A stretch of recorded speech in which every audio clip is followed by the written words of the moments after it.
Nossa saudação a todos, agradecemos aqueles que nos prestigiam e hoje nós estamos num dia muito feliz, porque nós estamos recebendo aqui para um bate-papo, uma conversa, o senhor Acácio Cassioff.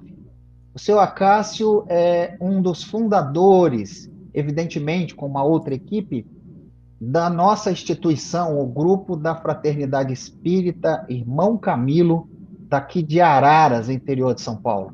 Então, nossos agradecimentos ao seu Acácio por nos atender. E nós queremos, como consideração inicial, dizer o seguinte: o seu Acácio, ele é natural de Albertina, Minas Gerais. Funcionário público aposentado, funcionário da Caixa Econômica Federal. Atualmente reside em Campinas, trabalha e muito ainda no grupo da Fraternidade Espírita Irmão Américo. Seu Acácio tem uma atividade intensa no movimento espírita, com 89 anos de vida e muitos desses anos dedicado à Casa Espírita. Então, nós queremos aqui agradecer, manifestar a nossa gratidão e graças ao trabalho do seu Acácio e também de outros colaboradores, que nós vamos ter a oportunidade de conversar um pouco, é que nós, trabalhadores hoje, diretores, usufruímos dessa oportunidade no grupo da Fraternidade Espírita Irmão Camilo. Então, senhor Acácio, muito obrigado por nos receber. Eu gostaria que o senhor fizesse aí as suas considerações iniciais. Tá bom. O meu boa tarde a todos que ouvirem esse slide, né? Essa entrevista, e eu fico muito contente de poder me reportar aqui à fundação do Grupo da Fraternidade Espírita Irmão Camilo, o qual eu tenho frequentado mais ou menos uma vez por mês na reunião de ectoplasmia, sabe? Então eu queria adiantar essa informaçãozinha, mas agora com a pandemia aí nós paramos com esse processo, né? Muito bem. Eu agradeço muito ao Jorge, que está abrindo essa oportunidade, não só essa, como eu vi um relatório de atividade dele aqui, está revolucionando aí o irmão Camilo, viu? Tirando ele de perna pro ar. Muito bom, tudo isso me deixa muito contente, viu? Tá bom. É isso. Estamos tentando, senhor Acácio, dar continuidade a uma sementinha que o senhor plantou lá atrás, e nós podemos dizer que, como estaremos comemorando 39 anos de existência do Grupo da Fraternidade Espírita Irmão Camilo, nós ainda estamos num processo de germinação. Tem muito trabalho a ser feito, mas o senhor que plantou aquela sementinha junto com vários outros companheiros lá atrás. Mas, senhor Cássio, o objetivo aqui nosso é conhecer o senhor. Eu queria começar com o seguinte: eu já ouvi e está aí à disposição dos nossos companheiros de trabalho aqui da instituição para assistirem outras entrevistas do senhor, outros depoimentos. Mas eu queria começar o seguinte: como que foi a sua chegada, o seu primeiro contato com a doutrina espírita? O senhor já contou como é que foi o seu contato no grupo da fraternidade, mas não é isso que nós queremos saber. Eu queria saber o seguinte: quando que o senhor ouviu falar pela primeira vez e quando é que o senhor começou a participar ou se sentiu interessado ou foi atraído para a doutrina espírita? Acho que eu posso começar pela estaca atrás do zero, atrás do zero, assim. É porque lá em Albertina existe o Centro Espírita Pátria do Evangelho. Olha que nome bonito, né? Mesmo? E quando eu morava lá, eu era criança, não tinha nenhuma percepção dessas coisas, né? Mas depois eu continuei indo lá todas as férias escolares, pela paixão que eu tenho pelo lugar. Infelizmente, naquela época, eu católico, né? católico, e fui batizado naquela igrejinha lá, né? Me orgulho disso, inclusive, né? Ter me tornado cristão, né? Pequenininho, né? Eu era, infelizmente, um dos que criticavam o centro espírita. Criticar sem saber absolutamente nada do que é isso. E as pessoas criticavam lá meus tios, geralmente, né? Eu também apoiava, não sei, coisa de... É uma imaturidade tremenda da gente, né? Criticar sem conhecer. Esse defeito a gente blasfema, até que tem muitas pessoas que criticam o espiritismo sem conhecer, mas tá cheio de gente assim, né? Não é mesmo? Não é verdade? Sim. Depois, quando eles conhecem, nossa, pelo amor de Deus, que coisa, né? E aí pode acontecer igual aconteceu com o Bezerra de Menezes, né? Lá no Rio de Janeiro, ele pegou o bonde para voltar para casa e deram para ele, tinham dado para ele o Livro dos Espíritos presente. Ele foi lendo o Livro dos Espíritos no bonde, que é uma condução bem lenta, né? Quanto mais lenta, melhor nesse caso, né? E foi lendo. Quando chegou em casa, falou assim: eu era espírita e não sabia. Bezerra de Menezes. Eu falei isso para ilustrar, né? Sim. Agora, depois tem a questão de mudar para Pinhal, com 14 anos que eu mudei para Pinhal. E convivi, comecei na nova sociedade, fazendo amizades, sabe? E eu não aceitava que se falasse comigo de espiritismo. O senhor Pedrinho, eu não aceitava, mas eu ficava educadamente em silêncio, né?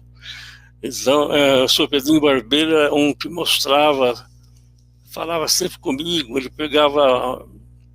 falava assim, por exemplo: olha, o senhor Acácio, não falava só Acácio.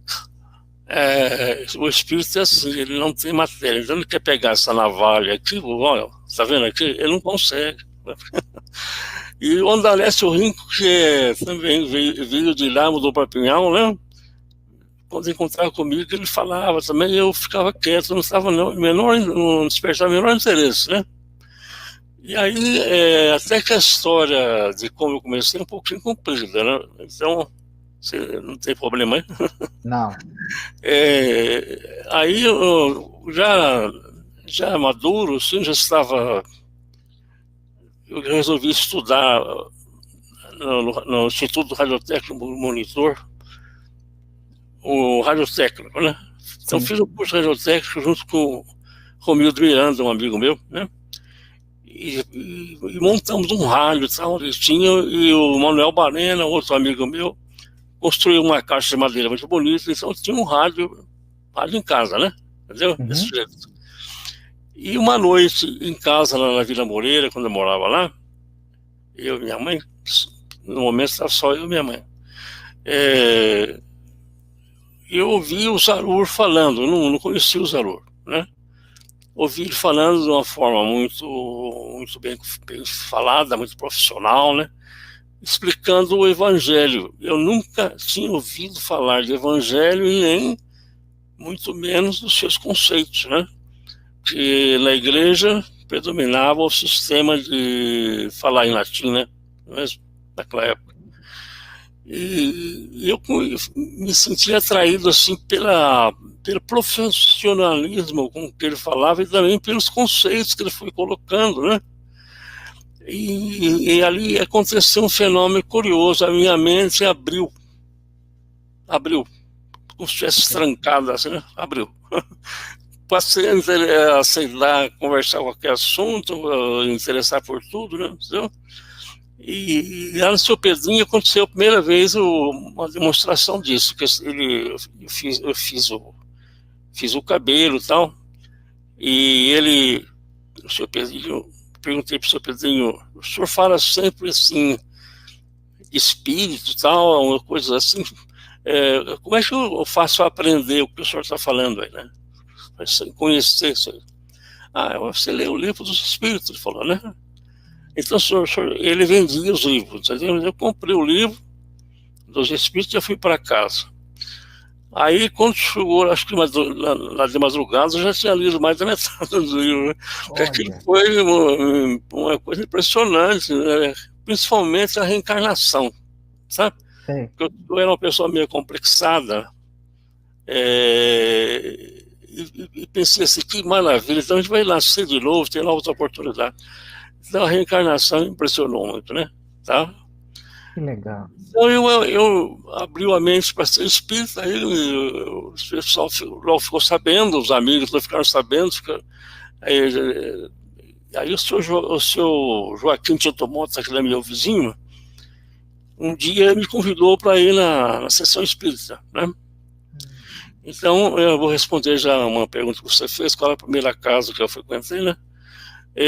O Centro Espírita Estrela da Caridade, Espírito Santo de Pinhal.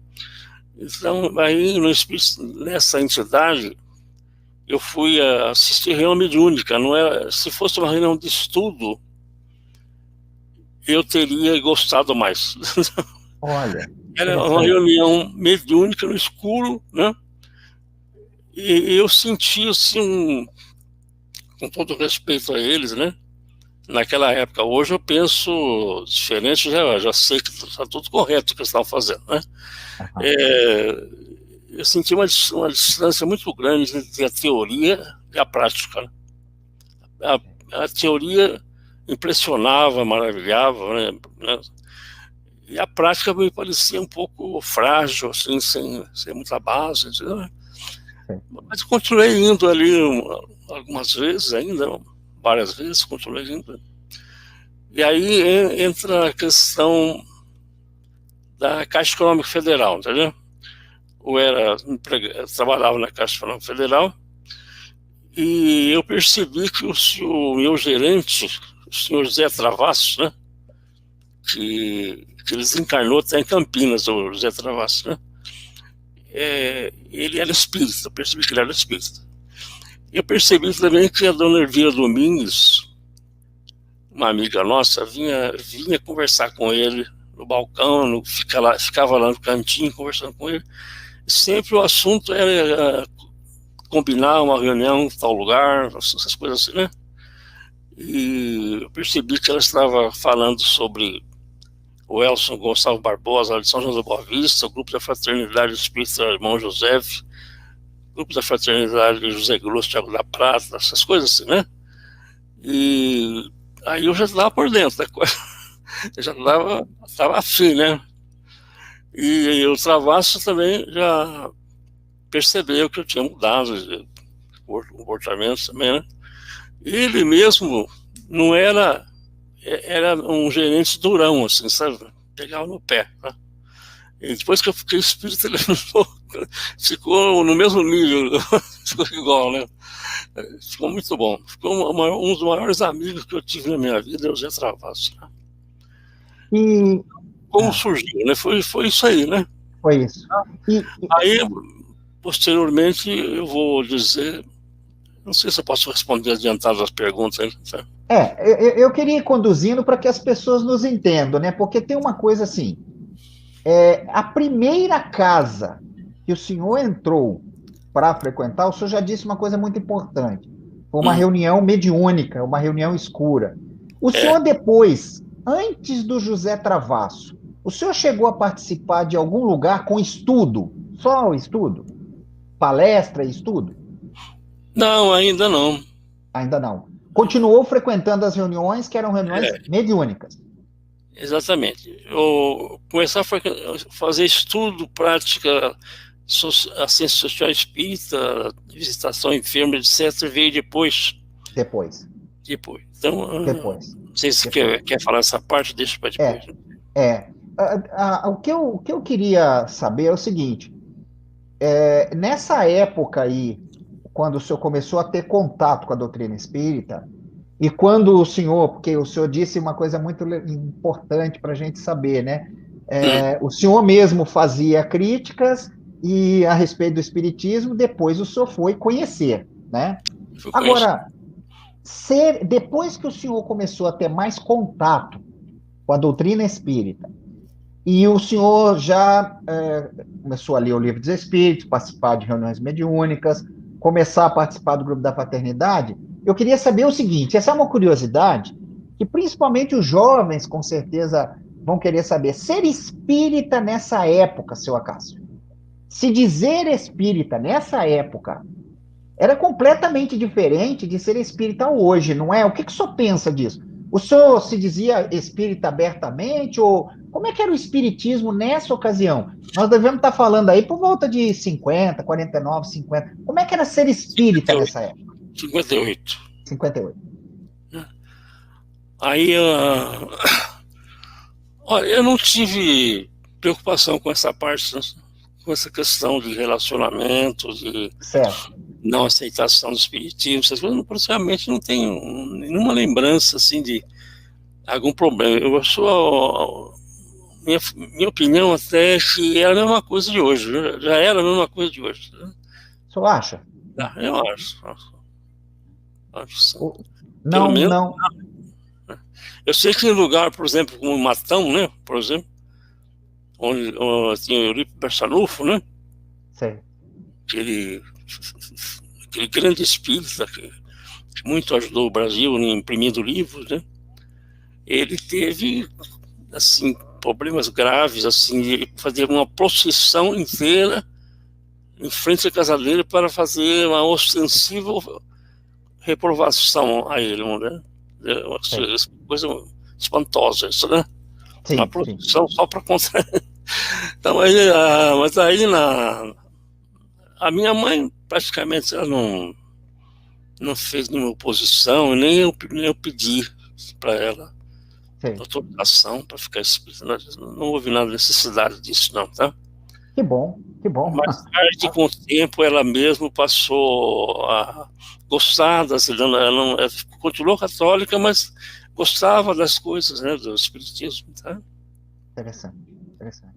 Senhor Cássio, o senhor, a gente sabe da sua história de partícipe de diversas casas espíritas, né? Em especial o movimento da fraternidade, mas eu queria fazer uma pergunta um pouco mais voltada para o seguinte.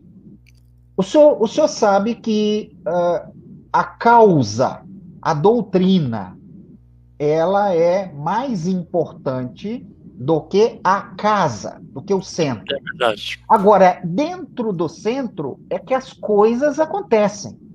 Como é que o senhor, qual que é o que o senhor diria para um jovem hoje, um jovem de uma mocidade, que está perguntando para o senhor assim, seu Acácio, qual que é a importância da casa espírita, da instituição, do espaço espírita para o movimento espírita? Como é que o senhor enxerga isso? O que o senhor responderia? Qual a importância da casa espírita para garantir o movimento espírita, a doutrina espírita? A casa espírita é para dar vida ao movimento espírita, né? É ela que dá vida, né? Porque a casa espírita, dependendo de como é orientada, como, por exemplo, o irmão Camilo, que eu estou vendo agora aí a relação das atividades da casa do irmão Camilo é uma espantosa, né? De segunda a domingo, né? Ela é importante justamente para irradiar a doutrina espírita, né? Indo mais para frente um pouco, quando já era presidente da mocidade lá em Pinhal, né?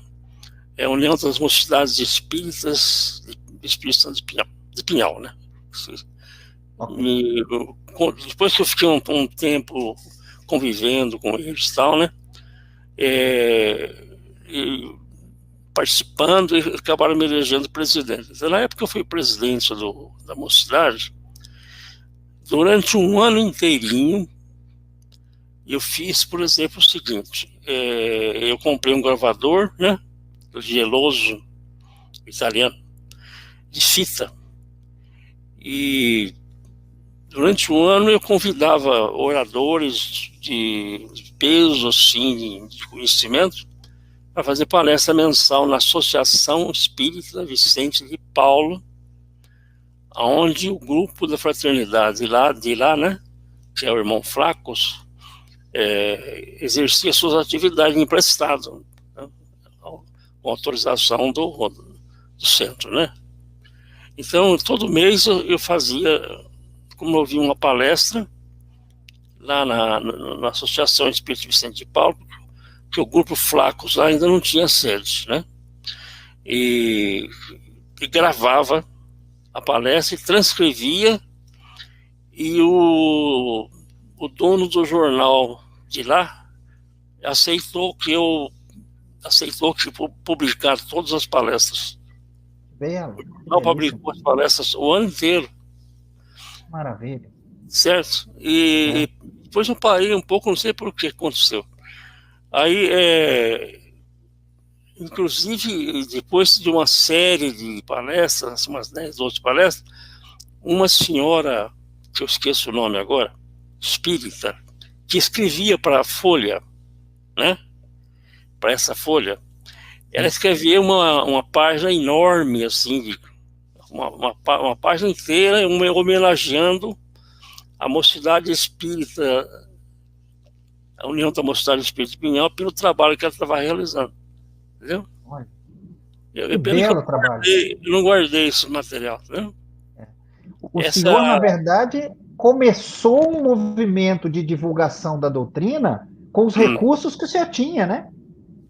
Eu podia fazer palestra, podia fazer teatro, eu não sei, eu sabia montar, eu participava de teatro, né?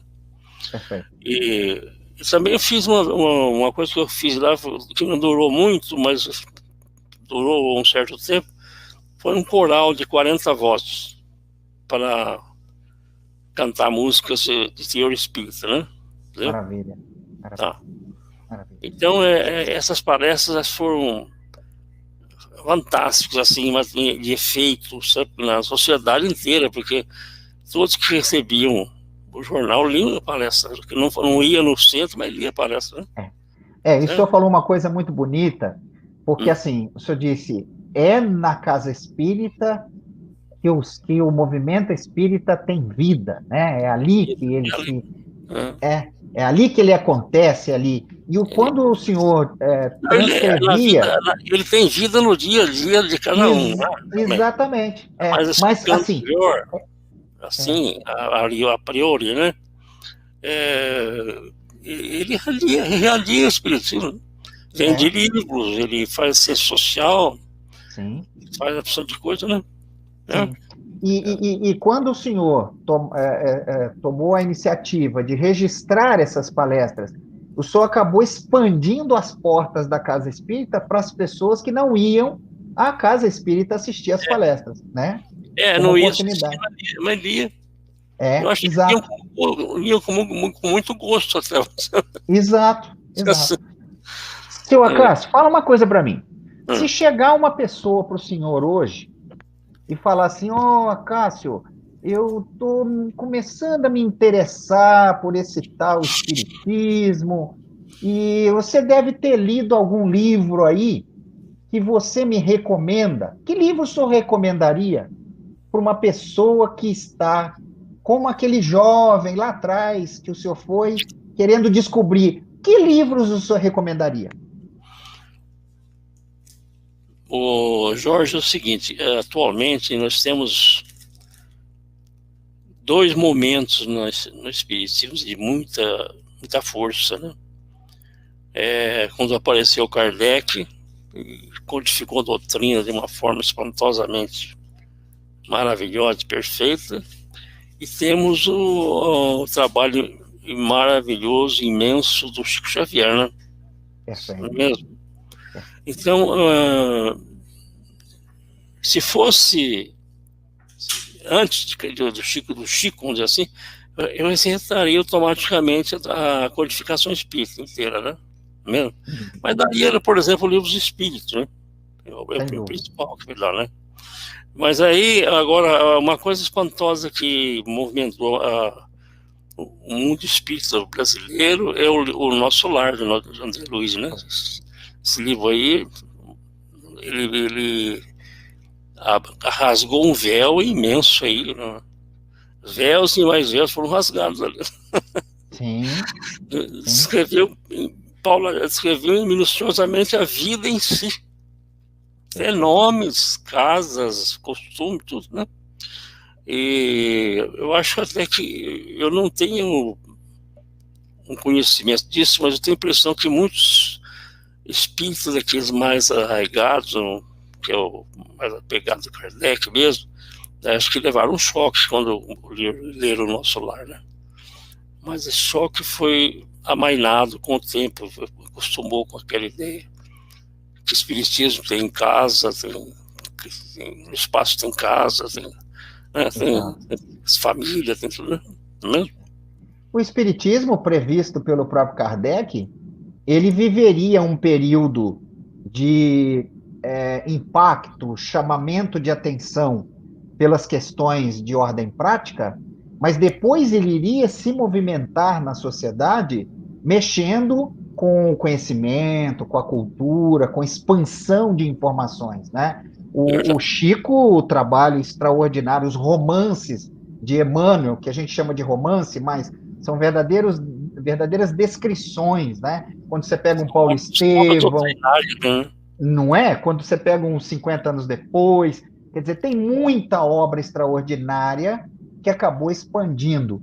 Agora, o senhor hoje se assusta um pouco com a questão da internet ampliando as portas do espiritismo para o mundo? Como é que o senhor vê a internet e os recursos que o senhor está vendo hoje para o espiritismo?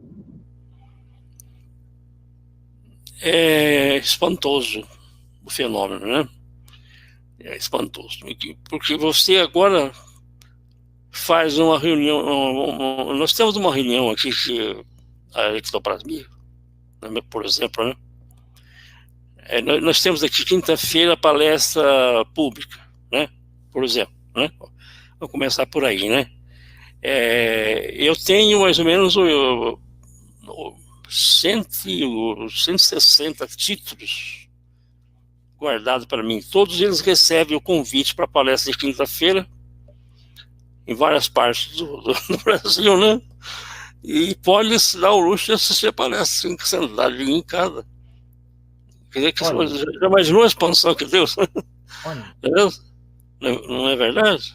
Sim. E outra coisa que o curioso está acontecendo agora, faz um ano, né? Nós tivemos que parar com a reunião de presencial de ectoplasmia, que nós gostamos muito, né? Sim. É uma das reuniões que eu mais gosto, né? E agora estamos começando a fazer assim, cada um na sua casa, no escuro, fazendo ectoplasmia. Quer dizer, a casa espírita expandiu de uma tal forma que não está limitado apenas a um determinado número pequeno de pessoas que se reúnem, né? Ela extrapolou para o mundo todo, né? Para o mundo todo. Para outros países, né? Exatamente. Tem uma amiga, tem uma prima, uma sobrinha e uma amiga minha nos Estados Unidos que assiste as palestras. Olha aí. Quinta-feira. Senhor Cássio, eu queria mudar um pouquinho do assunto, mas, na verdade, falando da questão da mediunidade, que é o seguinte, quando nós conversamos com os nossos companheiros aqui do grupo da Fraternidade Espírita Irmão Camilo, aqui de Araras, muitas pessoas contam para nós que o senhor, quando dirigia as reuniões mediúnicas, só dirigiu reunião mediúnica aqui, não dirigiu? Não onde que é ectoplasmia, reunião mediúnica mesmo, não dirigiu? Muitos amigos que conviveram com o senhor, eles dão depoimento do quanto eles aprenderam, do quanto eles cresceram, do quanto o senhor contribuiu com sua experiência, com seu conhecimento, para a educação da mediunidade de muitas pessoas daqui de nossa casa, do Camilo. Existem outros. Então, a pergunta que eu queria fazer é o seguinte: conta para nós, da reunião mediúnica, algum fato que o tenha marcado, que o tenha emocionado, que ao fazer uma pergunta dessa, automaticamente o senhor se lembra. saberia um para nós? Olha, eu não. O fato marcante mesmo aconteceu depois em Água da Prata, viu? Que eu ia contar depois quando chegasse a hora, né? Uma reunião de Água da Prata, entendeu? De ectoplasmia, né? Agora, aí na reunião mediúnica, você também tem experiência. Quando você começa um trabalho, a gente não encontra de imediato já um médium pronto para os trabalhos, então, não é Perfeito. verdade? Mas a maioria deles ficam assim, e não é errado isso que eu vou falar, quer dizer, não é que eu acho errado, não é isso. Fica preso à assistência aos espíritos sofredores, né? É verdade? Sim. Numa reunião de educação mediúnica, assim, geralmente começa assim atendendo espíritos sofredores, né? Depois que adquire maior desenvolvimento assim, de capacidades das mediunidades, aí passa a fazer uma desobsessão, né? Que Sim. já é um tratamento pesado, né? Assim, para atender famílias mesmo, atender pessoas, né? Mas eu não me lembro de nada aí naquela época, assim. Bom, Perfeito. eu lembro, mas é de ectoplasmia. Sim. Por exemplo, eu vou te contar uma coisa. O Walter de Oliveira Alves, grande amigo meu, ele frequentou a ectoplasmia há muito tempo, até aparecer um compromisso no ID, que ele precisava maior dedicação dele, né? Então ele parou. Mas ele já estava funcionando o aparelho fonatório com ele, entendeu? Perfeito. Então, uma ocasião, um mentor, através dele, falou comigo com muito carinho, ficava muito contente de me conhecer, por ver o trabalho que nós estamos fazendo. Então essa reunião aí em Araras, que mais me impressionou foi essa do Walter, entendeu? Que era uma Perfeito. pessoa que falou de muito, uma pessoa, um espírito de conhecimentos, instruído, né? Sim. Muito bom. As reuniões mediúnicas, que tem, como o senhor muito bem colocou aí, né, uma etapa de crescimento, na educação da mediunidade para aquelas É, pessoas que começam nas atividades mediúnicas, o desenvolvimento, a educação da sua mediunidade. Depois ela vai expandindo para um tratamento mais complexo, que é o acompanhamento, tanto que o grupo é diferente, né? É um grupo com médios mais experimentados, mais educados, para trabalhar com processos de desobsessão. É muito importante esse processo. O senhor contribuiu muito com o desenvolvimento de vários companheiros que até hoje estão na casa atuando dentro da educação da mediunidade, tanto na só, parte introdutória quanto depois na continuidade. Agora, seu Acácio, eu o queria, senhor comentou, você só quer falar, por favor? não, eu queria dizer sobre isso aí que a Anunciata, minha esposa, né, era de uma família espírita, né? Perfeito. O meu sogro e meu sogro e o seu Américo, a dona Rita, minha sogra, geraram 14 filhos e só perderam dois, ficaram 12. Todos ficaram espíritas, e o seu Américo tinha uma dedicação muito profunda, muito séria com o espiritismo na própria chácara onde ele morava, né? Uma reunião que ele fundou lá, tinha mais de 80 anos, né? Então ela tinha uma mediunidade muito legal. As Sim. entidades, por ela, conseguiam se colocar com uma certa facilidade, assim, né? Que Eu não bom. me lembro dos outros irmãos e irmãs no momento para comentar, Sim. né? Não, não se preocupe com isso, porque eu quero deixar isso na memória de muitos companheiros que hoje atuam com a gente aqui, que comentaram muito a respeito da experiência, do quanto o senhor contribuiu nessas reuniões, né? Agora, o tempo nosso, tempo é uma coisa, não para, nunca, né? O tempo vai avançando. Mas eu queria ainda aproveitar o seu valioso tempo para dizer o seguinte, seu Cássio.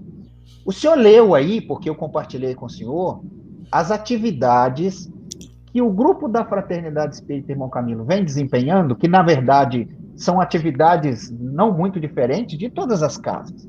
Mas, o senhor vê, hoje nós temos atividades no ensino da doutrina para adultos e para crianças, nós temos as reuniões de educação mediúnica, nós temos de grupos de estudos do Livro dos Médiuns, do Livro dos Espíritos, das demais obras, as obras de André Luiz aos domingos, estudo do Evangelho aos sábados de manhã. Quer dizer, nós temos hoje praticamente de domingo a domingo, não tem dia de intervalo na casa, tem trabalho para tem Para nós está trabalho. faltando só domingo.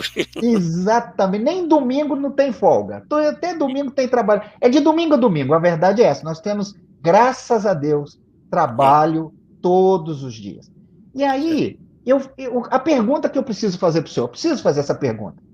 No dia 19 de julho de 1982, talvez o senhor não se lembre dessa data, não precisa, mas no dia 19 de julho de 1982, o senhor, junto com vários outros companheiros, entre os quais o Walter Alves, que o senhor citou, a dona Anunciata, nós temos hoje um diretor que ainda está na casa, o Ademir Parolin, também estava nesse grupo.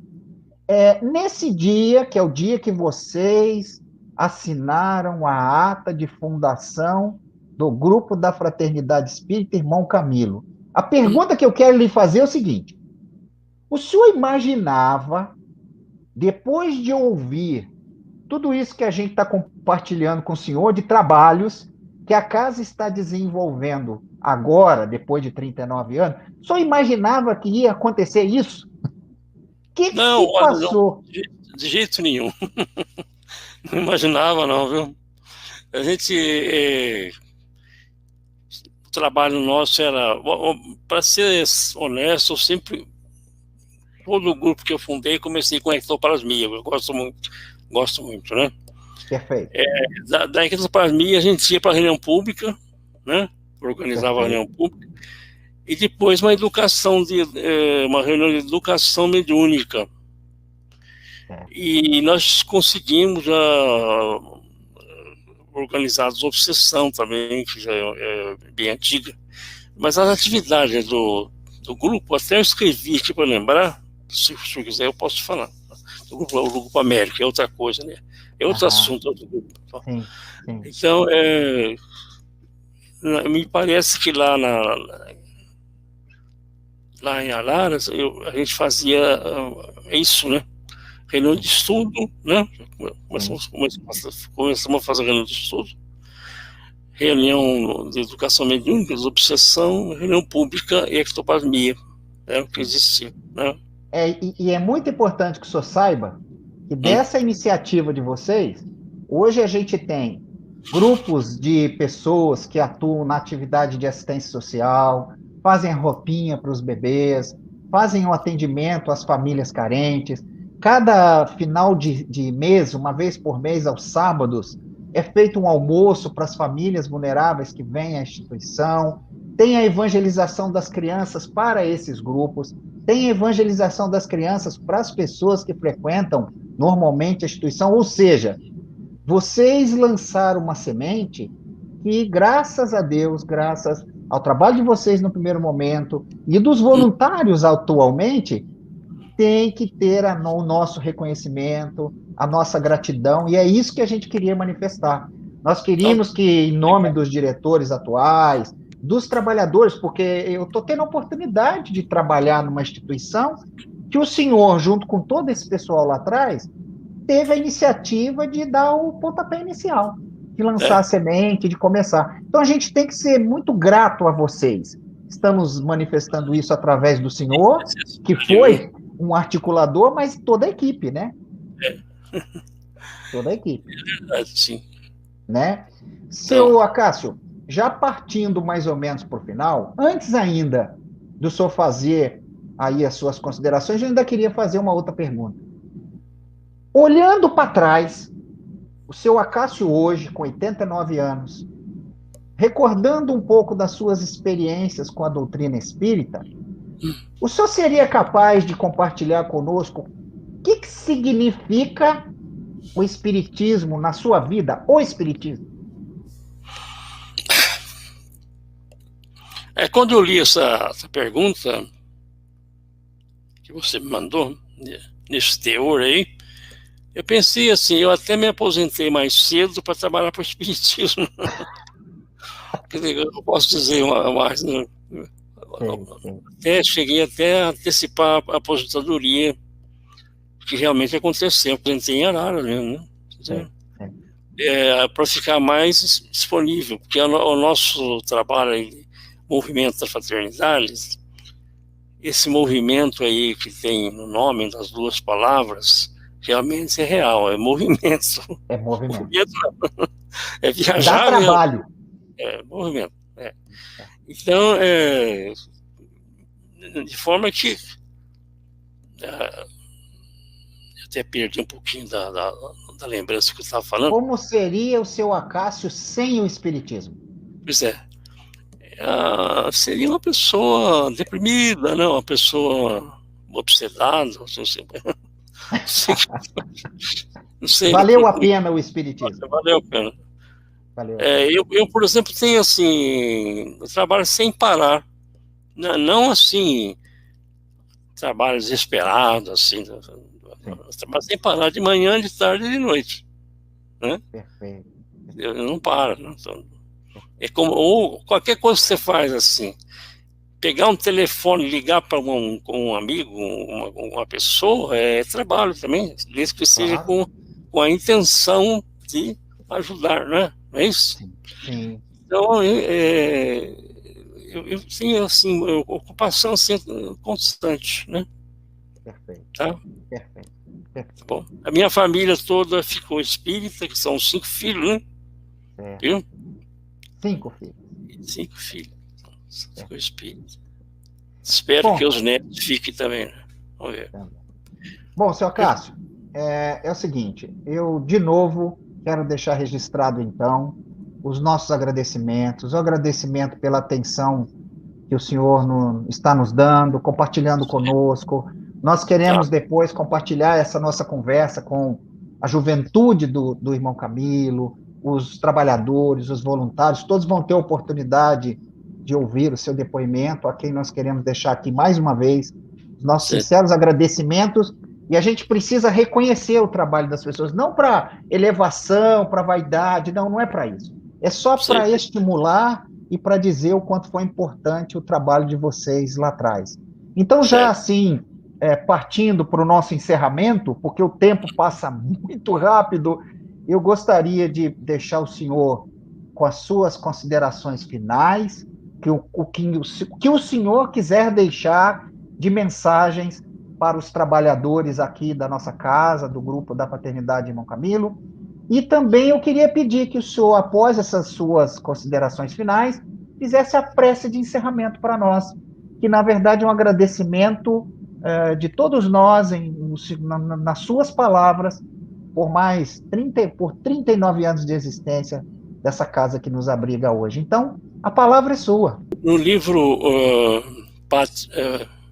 Brasil, Coração do Mundo, Pátria e Evangelho, narra um encontro administrativo, vamos dizer assim, de Jesus com seus trabalhadores, né?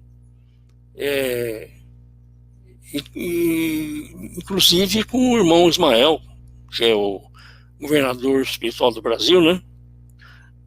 E o irmão Ismael compareceu a essa reunião extremamente assim, abalado, né? Emocionado, porque de ver a maneira cruel e terrível como os escravos no Brasil eram tratados, né? E ele não conseguia ajudar um pouco mais, né? Ele estava desesperado com isso aí. Ele e a equipe dele, né? Ia ser uma equipe muito grande. E quando ele quando ele, de repente, ele recebeu uma missão muito pior do que essa, dos escravos. Jesus falou para ele ir para os céus da Europa, recolher todas aquelas entidades, certo? Padres, desculpe falar de padres também, presidente de centro, sabe? Não tinha ainda, não posso falar.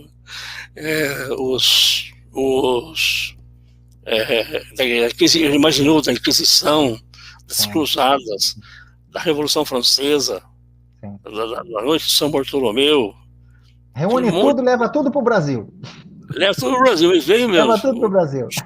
O Chico falou que só da Revolução Francesa veio 80%. Olha, que loucura. Com a informação do Chico, né? Uhum. Então, o irmão Fritz Schein, numa reunião de encerramento de uma semana de fraternidade em Belo Horizonte, certo? Ele se manifestou no final da reunião, como era costume, né? Para saudar todo mundo. Um salão muito cheio de gente, umas 500 pessoas, 600 pessoas. E ele, em certo momento da sua mensagem, ele falou que enquanto Kardec estava codificando a codificação espírita, ele falou isso para posicionar a data, mais ou menos, né? Reuniu-se no Brasil, houve uma reunião imensa aqui no Brasil espiritual, de pessoas dessas aí, que eu acho, né? Que eu narrei para você, inclusive eu também. E tomaram decisões fantásticas, de grandes renovações, grandes sacrifícios, tudo isso aí é movimento de fraternidade. Então, o irmão Fritz falou assim, o movimento da fraternidade nasceu ali, com esse entusiasmo daquele povo lá, em trabalhar. Aí, a partir daí, aconteceu o quê? Uns foram padres, outros foram pastor protestante, outros foram católicos, outros foram espíritas, muita gente, tudo misturado, né? E tudo isso aí é movimento de fraternidade, entendeu? Claro, não é nada de coisa paralela. Claro. A partir de, como sou muito bem, foi muito feliz aí, o movimento da fraternidade é uma forma de pensar, é um jeito de fazer, é um jeito de agir, né? É um sentimento, porque depois do Pacto Áureo, que começou lá com Bezerra de Menezes, as entidades se associando no Brasil, unificando as suas ações, né? Exatamente. Então, isso acaba igualando todas as instituições espíritas num movimento macro fraterno, de acolhimento, de ajuda mútua, de assistência social, de educação e de evangelho, porque o evangelho é a essência de tudo. É o principal. Né? É o principal. A coisa principal que nós temos é o evangelho, né? Exatamente. Então é o seguinte, tendo o evangelho como base, o restante acontece. Então, e aí, cada grupo de fraternidade tem que se filiar ao órgão local, entendeu? Exatamente. De unificação. Exatamente. Nós aqui somos filiados à União das Sociedades Espíritas de Campinas, né? Tá? E, bom, perfeito. Queria encerrar, então, essa nossa conversa muito agradável para mim, né? Que eu espero que eu tenha ajudado em alguma coisa, né? E contando sempre com a amizade dos nossos irmãos lá de Araras, né? Perfeito. Então, o Walter foi um dos melhores amigos meus lá também. E ele, no final aqui da enfermidade dele, eu consegui fazer com que ele retornasse para a ectoplasmia, para tratamento, entendeu? Ele retornou até desencarnar, parece, né? Só faz a prece para nós? Pois não. Então eu quero agradecer ao plano superior, né, a Deus, nosso Pai, Jesus, a oportunidade deste encontro aí com o nosso companheiro Jorge Gonzaga, e falando do nosso querido grupo da Fraternidade Espírita, irmão Camilo, E esse Camilo, naturalmente, é o Camilo Flammarion mesmo, né? Camilo Flammarion, que pronunciou um discurso lá no cemitério, né, quando Kardec faleceu, né? Então, nós estamos agradecendo a todos e encerrando a nossa entrevista com muito respeito ao nosso irmão aqui presente, nosso irmão Jorge Gonzaga, né? Tá? Um abração, Jorge. Tá. Até a Seu próxima Acácio, muito oportunidade. obrigado. Muito obrigado. Agradeço, um forte abraço. Um abraço aos nossos companheiros de trabalho aí, de Campinas. E, havendo possibilidade, quando possível, venha nos fazer uma visita, porque nós vamos transmitir essas suas vibrações, essas suas palavras para os nossos companheiros aqui, companheiros diretores que estão, a quem nós agradecemos o apoio, a oportunidade de fazer Tá esse bom. trabalho. Então, fique com Deus. Muito obrigado, seu Cássio. Você Até também. mais. Tchau. Tchau.